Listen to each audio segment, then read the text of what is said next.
Mirëmbrëma zonja dhe zotrin, do t'jemi së bashku në edicionin qendror të lajmeve në ekranin e Kanalit 7, kundër të tjera do të ndiqni. Prokuroria e posaçme bën bilancin e punës gjatë vitit 2024. 33 ish zyrtar në hetim u goditën 2 organizata kriminale, korrupsioni është sofistikuar. Shqipëria mban konferencën e 4 ndërqeveritare me Bashkimin Evropian, çelet një tjetër grup kapitull. Rama atakon presidentin e Këshillit.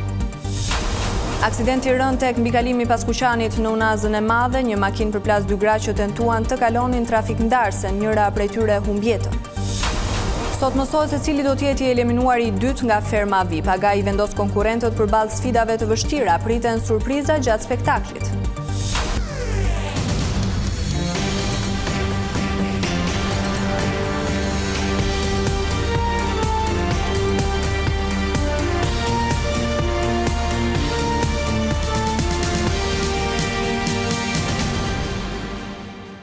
Vjojmë gjërësisht me lajmet. Vitin e kaluar, Prokuroria e posaçme hetoi 33 ish zyrtar të lartë si dhe 2 organizata kriminale. Duke bërë bilancin e punës, kreu i SPAK Altin Dumani vuri në dukje kërcënimet dhe presionet nga krimi organizuar dhe politika. Ai tha se korrupsioni është sofistikuar, ndërsa të roqi vëmendjen për numrin e ulët të denoncimeve nga institucionet shtetërore. 33 ish zyrtar kanë përfunduar në sitën e SPAK gjatë vitit që lam pas për vepra penale si korrupsion, shpërdorim detyre apo shkelje të barazisë në tendera. Nga ana tjetër, SPAK ka arritur të hetojë edhe 2 organizata kriminale, një bilanc ky pozitiv sipas kryeprokurorit të SPAK Altin Dumani. Subjektet e procedimit penale janë inovator. Në rastet e korrupsionit, të ralla janë rastet kur është komunikimi drejt për drejt mes atit që jep dhe atit që merr. Krijohen disa persona juridik, persona fizik, transaksione. Pas një procesi dhe një zinxhiri transaksionesh, paraja përfundon tek autori i veprës penale, te zyrtari publik. Me gjithë kornizën kushtetuese që u ofron prokurorëve mbrojtje, kreu i SPAK nuk e fsheu presionin që sipas tij vjen nga politika e media dhe kërcënimin nga krimi organizuar. Prokuror të prokurorisë së posaçme apo dhe gjyqtar apo dhe hetues të prokurorisë së posaçme, të hetues të Byros Kombëtare të Hetimit, kanë qenë objekt kërcënimi nga apo kanësje nga krimi i organizuar. Gjithmonë më tepër të raste po bëhen më të shumta dhe më shqetësuese. Dumani thot se nga ana e qytetarëve është rritur besueshmëria ndaj SPAK, që është përkthyer në numër më të lartë të kallëzimeve, por referimet nga ana e institucioneve lënë për të dëshiruar. Fakti është që ka një ulje të numrit të referime nga institucionet shtetërore. Po marr institucionet të rëndësishme, në termin doganat apo tatimet, që mos kenë një rast, 5 raste, 10 raste, për të referuar në SPAK. Besoj që niveli i korrupsionit nuk është zero në tatime apo në dogana. Kryeprokurori SPAK kërkon ndryshime ligjore për të realizuar edhe ekstradimet e personave që janë në tagrin ligjor të këtij institucioni. Ta shtetas janë shqiptarë, janë akuzuar, janë dënuar apo janë në proces hetimi për vepra penale që kanë bëjnë me krimin organizuar dhe që Prokuroria e posaçme në Shqipëri ka kompetencë, ka jurisdiksion për këto vepra penale, vlerësojmë se do të ishte e përshtatshme që edhe ekstradimi i këtyre shtetasve drejt autoritetet të huaja të ishte në kompetencën e Prokurorisë së posaçme. Kreu i SPAK kërkoi edhe një herë që prokurorët e posaçëm të kenë mundësinë për të rikandiduar, gjë që po ashtu do të sillte ndryshime ligjore. Në fund, ai u shprehi lumtur për 40 hetuesit e rinj që do t'i bashkohen Byros Kombëtare të Hetimit, duke e çuar numrin e agjentëve në 100. Shqipëria mban konferencën e 4 ndërqeveritare me Bashkimin Evropian, duke shënuar një tjetër hap të rëndësishëm drejt integrimit. Më herët nga Brukseli, kryeministri Edi Rama tha se qeveria mbetet e përkushtuar për plotësimin e të gjitha detyrave, ndërsa presidenti i Këshillit Evropian Antonio Costa deklaroi se vendi ynë ka bërë përparim të jashtëzakonshëm. Në Luksemburg po zhvillohet sot konferenca e 4 ndërqeveritare Shqipëri-Bashkimi Evropian, ku merr pjesë edhe komisionerja për zgjerimin Marta Kos. Ky takim shënon një tjetër moment të rëndësishëm në procesin e negociatave, pasi vendi ynë hap grup kapitullin e radhës në rrugtimin drejt antarësimit. Më herët gjatë ditës, përpara se të udhëtonte për në Luksemburg, kryeministri Rama zhvilloi një takim me presidentin e Këshillit Evropian Antonio Costa në Bruksel. Rama tha se Shqipëria vijon të jetë e përkushtuar në përmbushje të detyrave për të përmbyllur negociatat. Grateful for the time. Sot është ditë e mirë për ne sepse kemi një tjetër konferencë dhe çelim kapituj të tjerë, ndërkohë që me presidentin jam shumë mirënjohës për kohën që më ka kushtuar për një bisedë rreth përparimit në këtë proces dhe më pas për samitin e ardhshëm të komunitetit politik, aktiviteti i rëndësishëm, por ka rëndësi të posaçme në këtë moment. Do të flasim për rajonin ndaj të cilit presidenti është veçanërisht i përkushtuar. Në përgjithësi jam i inkurajuar nga këto zhvillime dhe jemi tej mase të përkushtuar për të përmbushur të gjitha detyrat e kalendarit, për të përmbyllur të gjitha negociatat. Presidenti i Këshillit Evropian njoftoi se në mes të muajit maj do të zhvillojë një tur vizitash në vendet e Ballkanit Perëndimor. Zgjerimi është përparësi e qartë për Bashkimin Evropian dhe investimi më i rëndësishëm gjeostrategjik për paqen, begatin dhe stabilitetin e kontinentit tonë. Inkurajuese të shohësh progresin që ka bërë Shqipëria në këtë rrugëtim. Sot çelim grup kapitullin tjetër dhe ambicia jonë është të çelim edhe të tjerë gjatë këtij viti. Kjo është e rëndësishme për Bashkimin Evropian dhe Shqipërinë, por mendoj se është shenjë për të gjithë rajonin se mënyra më e mirë për të garantuar mirëqenien dhe paqen në Ballkan është BE dhe antarësimi në të. Do të vizitoj personalisht rajonin në mes të muajit maj në 6 vendet e rajonit për të rritur bashkëpunimin. Kjo është mundësi e mirë për të folur për samitin e komunitetit politik që do të mbahet më 16 maj. Konferenca ndërqeveritare në Luksemburg do të përmbyllet me një konferencë përshtyp mes kryeministrit Rama, ministrit të punëve të jashtme të Polonisë Radoslav Sikorski, si dhe komisioneres së BE-s për zgjerimin Marta Kos.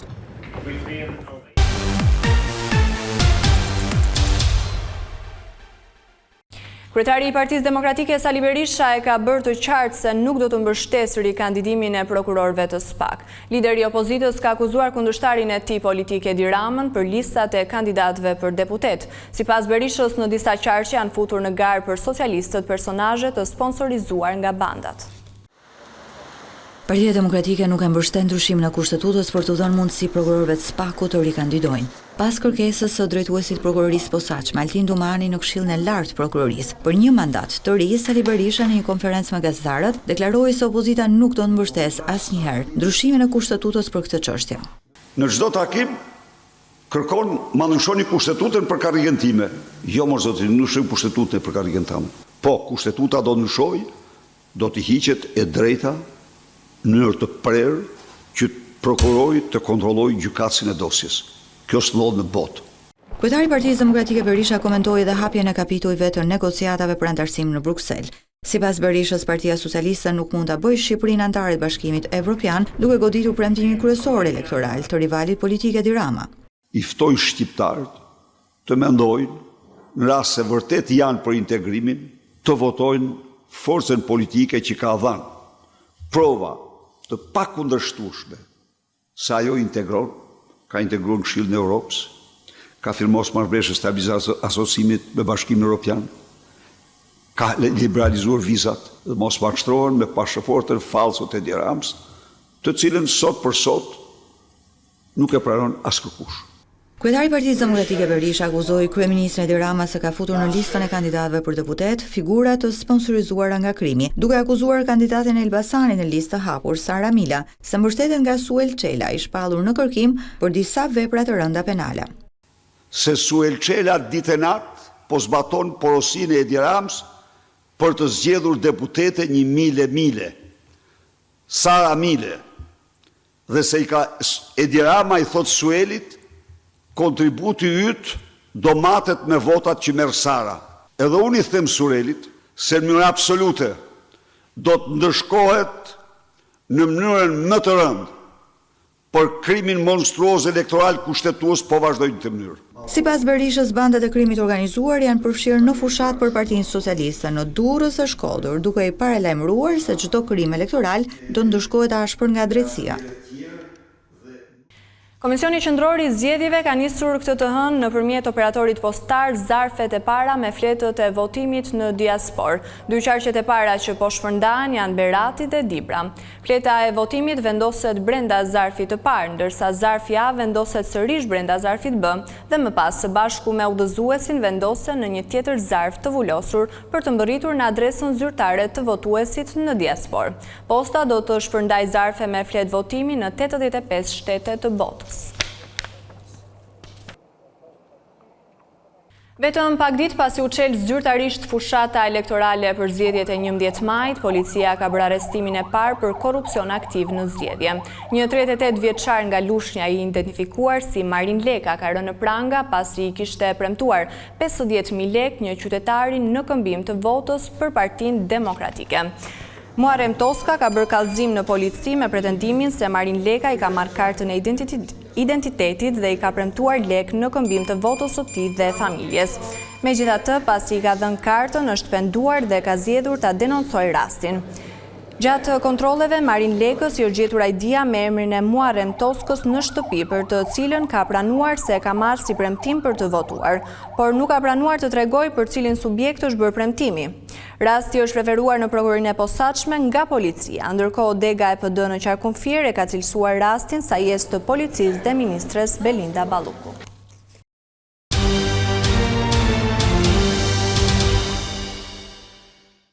Një grua humbi jetën dhe një tjetër u plagos rënd në një aksident që ndodhi në Unazën e Madhe të Tiranës. Këmbësoret tentuan të kalonin trafik ndarsen tek mbikalimi i Paskuqanit, kur u përplasën nga një makinë.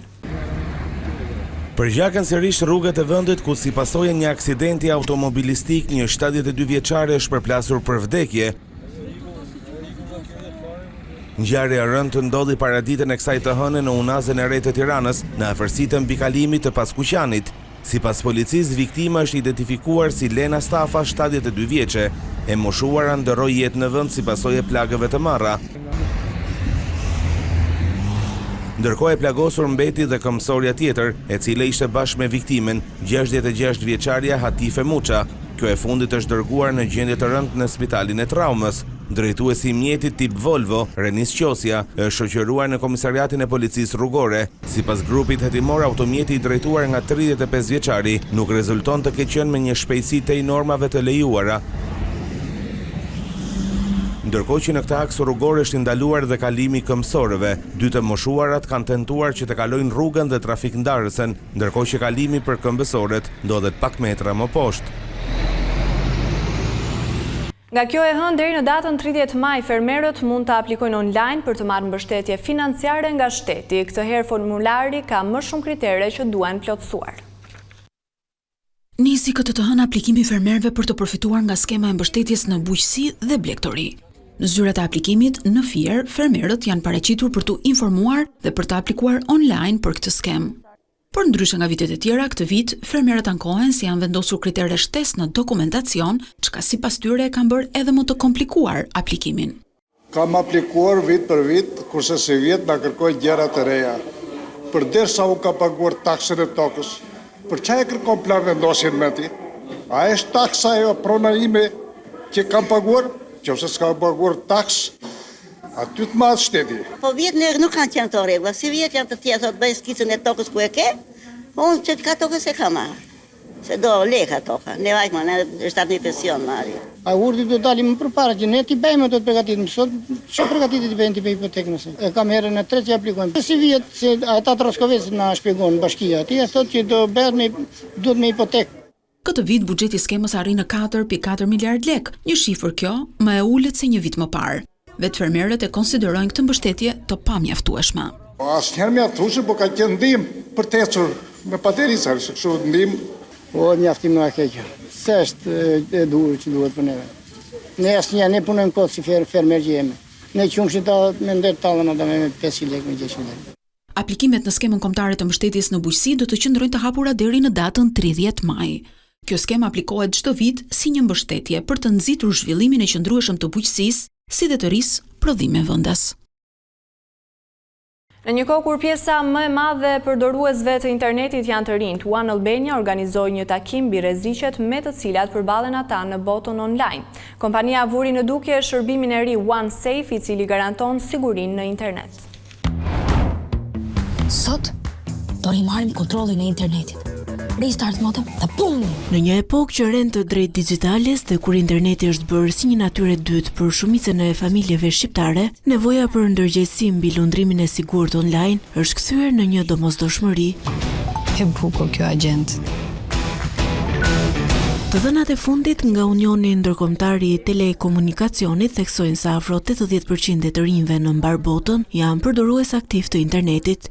Këtë pasdite në One Connect Hub, pranë piramidës, One Albania organizoi një panel me ekspertë të sigurisë në internet, psikolog, prindër dhe influencues të mediave sociale për të diskutuar mbi sfidat në rritje të përdorimit të internetit nga fëmijët dhe adoleshentët. One Albania ka hedhur në treg një produkt të ri, quhet OneSafe. Është një mjet për t'i dhënë një mundësi prindërve që të mund të kontrollojnë, të vendosin disa filtra fëmijëve të tyre apo adoleshentëve, edhe t'jenë sa më të mbrojtur në lundrimin e tyre në botën e internetit. Në rastin e vajzës time, gjatë kohës që ka kaluar në rrjetet sociale, materiali duket sigurisht i përshtatshëm për fëmijë, por në të vërtetë ka një mesazh shumë të vështirë për ato, siç është nëse i doni prindët bëni like te kjo video, që i nxit fëmijët që të tremben, edhe nëse na duan vërtet aq shumë sa ne mendojmë se na duan. Dhe prandaj mendoj që OneSafe është një mjet i dur për të ofruar sigurinë për fëmijët tanë online.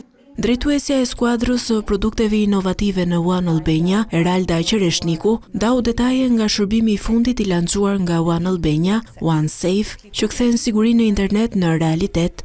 Pas një pajisje apo aplikacion shtesë, OneSafe bën një filtrim të kujdesshëm të përmbajtjes që mund të aksesohet online. Forumi i sotëm ishte një takim mes prindërish, fëmijësh, por edhe ekspertët, me të cilët ndam mendime dhe prezantuan produktin ton më të ri OneSafe, i cili mundëson kontroll prindëror dhe mbron nga rrezikët online. Prindrit kanë përgjegjësinë më të madhe që të përdorin siç duhet mjete teknologjike, por mbi gjithat kujdesin se si fëmijët shkojnë edhe përdorin internetin atje jashtë. Më vjen shumë mirë që kompani private si One mendojnë për sigurinë e fëmijëve dhe për mirësimin e botës online. Një kompani si One mendon për ne fëmijët dhe adoleshentët që të jemi sa më të sigurt online. Paneli i sotëm shërbeu si një forum edukativ dhe një piknisje për një bisedë më të gjerë mbi rolin e familjeve, institucioneve arsimore dhe kompanive ofruese të teknologjisë dhe internetit për krijimin e një peizazhi digjital më të sigurt.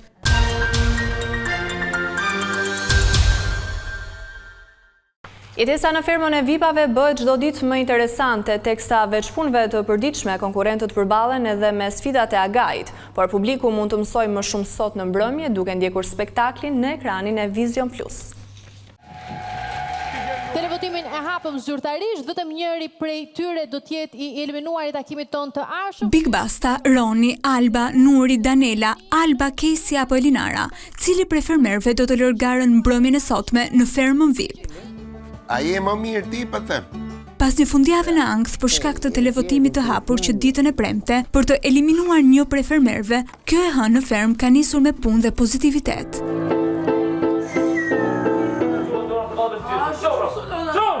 Kryefermer Andueli, i cili mban këtë detyrë prej së hënës së kaluar, ka vijuar sërish me strategjinë e ndarjes së punëve.